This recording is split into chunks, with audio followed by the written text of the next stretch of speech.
గౌరవ శాసనసభ సభాపతిగా మిమ్మల్ని ఏకగ్రీవంగా ఎన్నుకున్నందుకు హృదయపూర్వక శుభాభినందనలు తెలియజేస్తూ, నన్ను ఎంపిక చేసిన సభానాయకులు చంద్రబాబు నాయుడు గారికి, ఎన్నుకున్న నా ఉండి నియోజకవర్గ ప్రజలకు, శాసనసభ్యుడిగా నాకు మొట్టమొదటిసారిగా మాట్లాడే అవకాశం ఇచ్చినందుకు మీకు నా ధన్యవాదాలు తెలియజేస్తున్నా.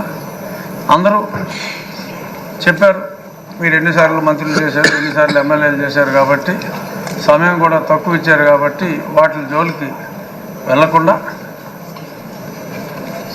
ఎన్నో దశాబ్దాలుగా నేను మీకు చిరపరిచితుడిని అయినప్పటికీ సభలో చెప్పుకోవాల్సిన అంశాలు కొందరే ఆ పేరుకి సార్థకత తీసుకొస్తారు.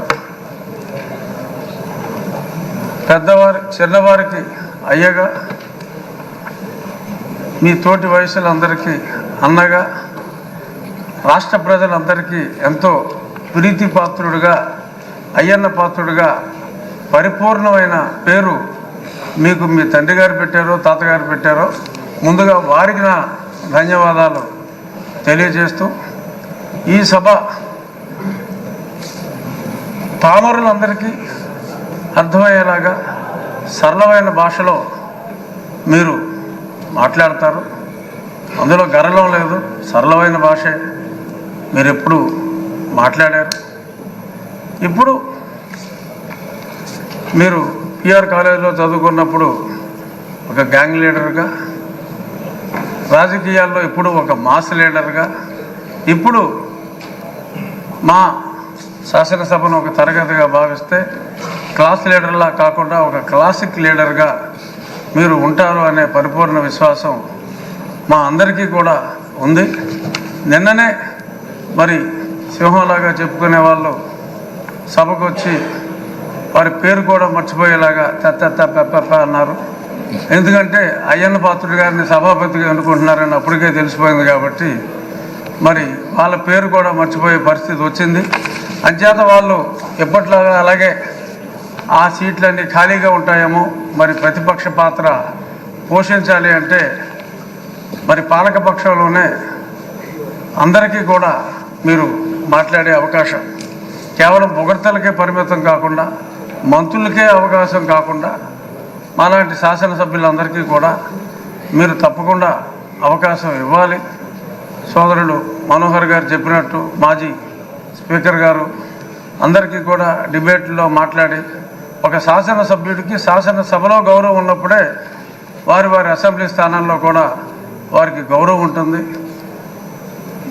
శాసనసభ్యులందరి గౌరవం కూడా మీరు కాపాడగలరు అని మనస్ఫూర్తిగా భావిస్తూ, మరిన్ని ఉన్నత శిఖరాలు ఒక రాజకీయ నాయకుడిగా, ఒక ప్రజల మనసు దోచుకున్న వ్యక్తిగా మీరు మరింత ఉన్నత శిఖరాలకి ఎదగాలని, మిమ్మల్ని మేము ఎప్పుడూ కూడా రాష్ట్ర ప్రజలు కూడా బీసీ నాయకుడిగా చూడలేదు. కొందరు నాయకులు ఇప్పుడు అన్నారు బీసీ నాయకుడు అని, కానీ ప్రజలందరి మన్నన ఉన్న అపరూపమైన నాయకుడు మా అయ్యన్న పాత్రుడు అని చెప్పి, ఒక వర్గానికి మిమ్మల్ని పరిమితం కాదు, అందరి నాయకుడు మా అయ్యన్న పాత్రుడు, అందరి పాత్రుడు మా అయ్యన్న పాత్రుడు అని చెప్తూ all the best sir. Anjaneyulu గారు ప్లీజ్ కొంచెం సమయం పాటించండి. ధన్యవాదాలు అధ్యక్ష. 16వ శాసనసభకు స్పీకర్గా మీరు ఎన్నికైనందుకు ప్రత్యేక అభినందనలు అధ్యక్ష, శుభాకాంక్షలు. తమరు 7 సార్లు ఎమ్మెల్యేగా, 16 సంవత్సరాలు మంత్రిగా, అలాగే ఒకసారి ఎంపీగా ఈ రాష్ట్ర అభివృద్ధిలో ఎంతో భాగస్వామ్యం అయ్యారు.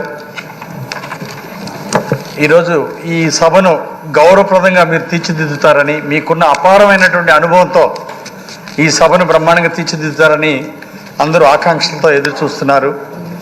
అలాగే గతంలో కౌరవ సభగా ఉంది, దీన్ని గౌరవ సభగా మీరు తీర్చిదిద్దుతారని, ఉన్నత ఆశయాలతో ఉన్నటువంటి మీలాంటి వారు ఈ సభాపతి అవటం మా అందరికీ చాలా గర్వకారణం. సభా సాంప్రదాయాలు ఉట్టిపడే విధంగా సభను ముందుకు నడిపిస్తారని, ప్రజా సమస్యల మీద అర్థమైన చర్చలు నడిపిస్తారని, అలాగే రాష్ట్ర ప్రయోజనాలు ఉపయోగపడేటువంటి మంచి మంచి టాపిక్లు ఇక్కడ మాట్లాడే విధంగా ముందుకు నడిపిస్తారని ఆశాభావం వ్యక్తం చేస్తున్నాను. మీతో నాకు ఎంతో అవినాభావ సంబంధం ఉంది. నేను జిల్లా పార్టీ అధ్యక్షుడిగా ఉన్నప్పుడు అక్కడ ఇన్ఛార్జి మంత్రిగా ఉన్నారు. అలాగే మా పల్నాడు కూడా అనేక సార్లు మీరు వచ్చారు. మా వినుకొండ ప్రాంతం కూడా అనేక కార్యక్రమాల్లో మీరు భాగస్వామ్యం అవటం, అనేక పార్టీ పరంగా ఉన్నత ఆశయాలతో మీరు నడిచిన విధానం మా అందరికీ గుర్తుండిపోయేటువంటి విషయాలు. వైసీపీ ప్రభుత్వంలో ఆనాడు చేసినటువంటి ప్రభుత్వ దోపిడీ మీద మీరు పోరాటం చేసినటువంటి వ్యక్తి. అలాగే జగన్ ప్రభుత్వంలో చెత్త మీద కూడా పన్నేసినటువంటి అంశాల మీద ఆ చెత్త ప్రభుత్వాన్ని ఘాటుగా విమర్శించినటువంటి రోజులు ప్రజలు ఎప్పటికీ మర్చిపోలేరు అధ్యక్ష. అలాగే ఆనాడు మీరు చూపించినటువంటి ఘాటు స్పందనలు కానీ ప్రజా పోరాటాలు కానీ ప్రజలు ఎప్పటికీ మర్చిపోలేరు. అధికారంలో ఉన్నటువంటిప్పుడు మీరు ఎప్పుడు కూడా ప్రజలకి దగ్గరగా ఉండేవారు, ప్రజా సమస్యలను పరిష్కరించేవారు.